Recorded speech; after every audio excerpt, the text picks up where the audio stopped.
Hello everyone, Eddie here again with another video reflections.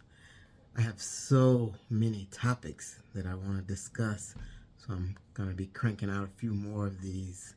So enjoy the videos. But today what I want to talk about is I want to go back to something that happened in the past that I discussed in one of my other videos, and that was Morning Joe, Joe Scarborough and Mika going to Mar-a-Lago meeting with Trump. So this topic has come up a couple of times, and quite a few of my family members are finished with Morning Joe.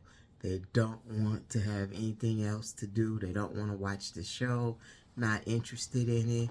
And so I was having a discussion with some of my family members, and they were saying that they were just completely through with Morning Joe, with Joe and Mika. And the type of person that I am, being a diplomat, I said that, well, there really is a logical explanation for why they did it. We honestly don't know 100% why they did it, but my guess was, I said, first, let's just put yourself in their position and let's think about it. They probably had a little bit of fear. I mean, Donald Trump was elected. He has been elected again. He will be our next president, and he could quite possibly use the full force of the federal government, of the Justice Department, to go after his political enemies. I mean, I don't think anyone has any illusion that he will actually grow into the role and be on the up and square. People put him in the office because he's not conventional. He's different. He's gonna shake it up, and I guess that's the way to go. So I think there's a little bit of fear going on, and so when I said that, some of my family members were thinking like, well, that kind of makes sense. And I said, we can't underestimate people being afraid, people being just fearful. And at the end of the day, we all want to be safe. We don't want to live in constant fear. I mean, who would want to live like that? I would not. And one of the things that really stand out to me, I'm going to talk about during the pandemic. I know a lot of people want to put that to the past, but I remember during the height of the pandemic when their protests were going on for George Floyd. I remember watching CNN and how at the time Chris Cuomo was still a reporter there. This is before all that other stuff went down. But anyway, Chris Cuomo was interviewing, this young white woman who was peacefully protesting, but then said she wasn't going to protest anymore. The reason being is that apparently some of the police got a little bit, how we say, aggressive, and wind up bashing her head, and she hit the curb. And so she felt that was intentionally, and so she was scared. And so again, it all goes to fear. If you are afraid of something, then that will change your behavior. That will cause you to do things. So while I understand that Joe and Mika were really hard on Trump, I can understand that if they were afraid that he was going to get them retribution, that they may have to change their stance. And here's the thing. This is the thing, is that it appears to me, and I guess I'm not outside the box or in the box, but I'm just an observer. But it appears to me that a lot of people are afraid of the MAGA supporters. They are fearful of them, and they are concerned for their safety. So in that sense, MAGA supporters wield quite a bit of power. They inspire fear on people. And the thing about the MAGA supporters is it doesn't matter whether it's the left or the right. If you irritate them or they take notice to you, they're going to come after you.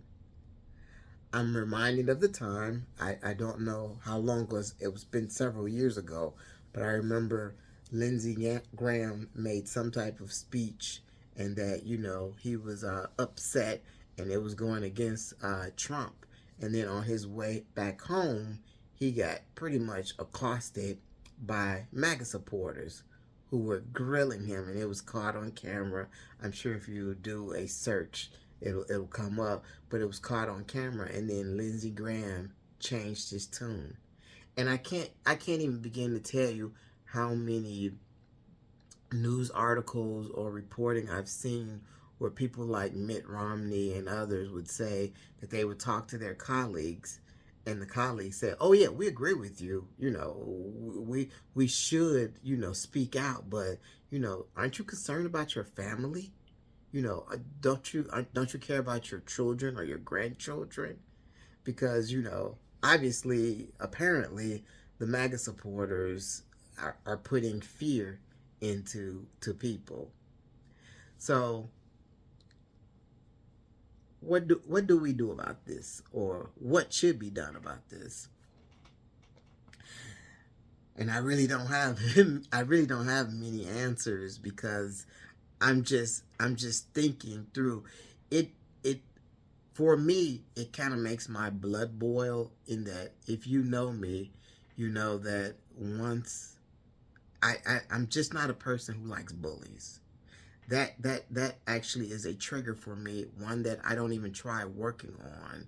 I just, when I feel like I'm being bullied or others are being bullied, that's when something swells up in me, and I'm ready to fight back or lash back. But on that same aspect, other people may not be like that, and they may not want to fight, or they may not want to endanger their family. We hear so many things about people being doxxed and then swatted. So dox is, just for those who are not technical, doxes is when they look you up and find your online profile. They have the information, and they reveal like where you live, your address, and everything. Swatting is they call the police to your home, saying that there's some type of disturbance going on, that they're hearing it. And so you got police that are pumped up, amped up, thinking that they're going into some type of domestic dispute. And ideally, or the goal is that you're actually somebody's going to get hurt. Somebody's going to get hurt, because it's not really that type of situation, but the adrenaline is pumping. And so you kind of have to be careful with that. So, am I worried about being doxxed? The part of the reason that I created this channel was that I did want to vent, to discuss, to reflect, and to even maybe change my mind or reevaluate how I view some things. And if I trigger someone enough that they want to dox me, being in the IT field, I know that given enough time and enough resources, you can easily compromise a system. So it's one of the things of just being on the internet that you have to live and deal with. As far as being afraid of MAGA supporters, I'm really not. I'm not afraid of them. I mean, obviously, I what I want to say is a term that everyone usually says, is that they're not all a monolith. So just because you're a MAGA supporter doesn't mean you're the type to accost a senator and try to to beat the senator down. Not every MAGA supporter is going to do that. However, for those that do that, you, you, I what if I could just offer you a piece of advice? and I'm just going to again go back to the good book, is that you're going to reap what you sow. You will reap what you sow. This is not me threatening you. This is me just saying that per scripture, whatever you reap, whatever you sow, you will reap. And just to break it down a little bit, how that works is that if I go out and I plant some corn, I sow the earth and I plant some corn, when I reap that harvest, I'm going to reap more than what I sowed. That's just the way it works. I'm going to get more than what I planted. So if you're going around treating people any kind of way, that's going to come back on you, because make no mistake, as long as we all draw breath on this earth and we get older and we have to depend on others, what goes around is going to come around. So again, this is just a warning that some of you MAGA supporters say that you're Christians. Is this Christ-like? I'll let you answer that. But is this truly Christ-like? And again, going back to Joe and Mika, is that I at the same time I can see both sides of the both sides of the discussion, but at the end of the day, they made a conscious choice and they decide to go and talk to him. And whether it's from fear or just opening up communication, it's their choice. So I do feel like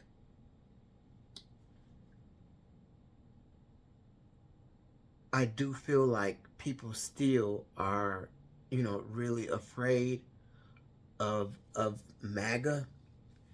And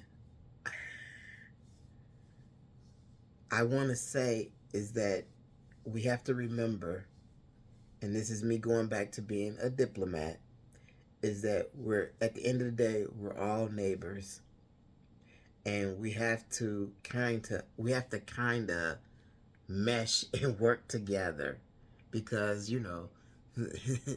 we're all Americans. And so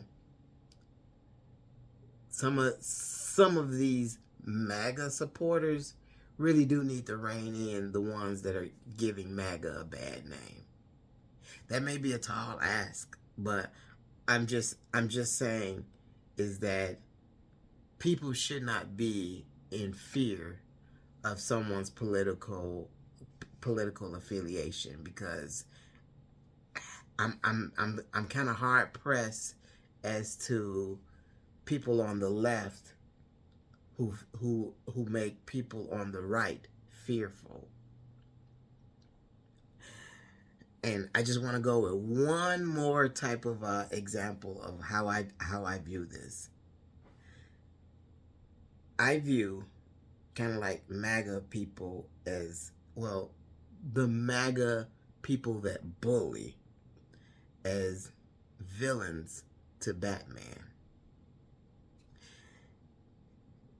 If you read comic books, or you definitely should know Batman.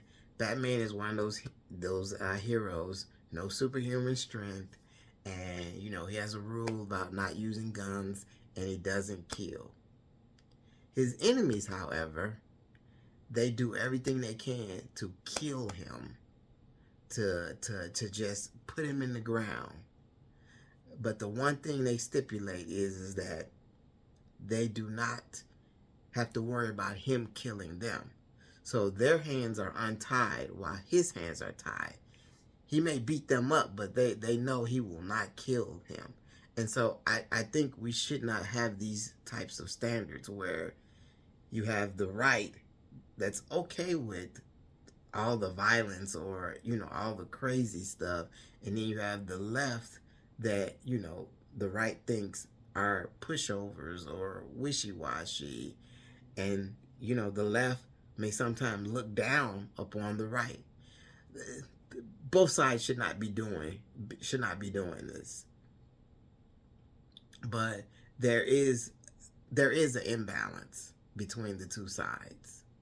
And so I really would like to figure out how we can kind of mend that. And so that if we can just actually have a conversation and agree that we're not going to agree with everything, we're not going to have a kumbaya moment, but if I can just at least discuss and get your perspective and your point of view, and then you can listen and get my point of view, maybe we can make this entire country, because I think at the end of the day, we all want this country to be the best that it can be. So, had a lot to say about that, but at the end of the day, you know, I just put my safety and my well being and my family well being in the hands of God. And so, as of right now, He has not led me astray. So, I'm okay. I'm okay. I will continue to still reach out to both sides and just try to figure this out. But make no mistake, I'm still going to call out the left when I need to and the right. Even if I am kind of a lefty liberal, I will call out my side. But I'm also going to call out the right side as well. So at the end of the day, we should say what is true and what is false and have some type of common foundation. And that's enough for today. But again, I just want to thank you for watching the video. If you continue to watch, I will continue to create. Thank you and have a great day.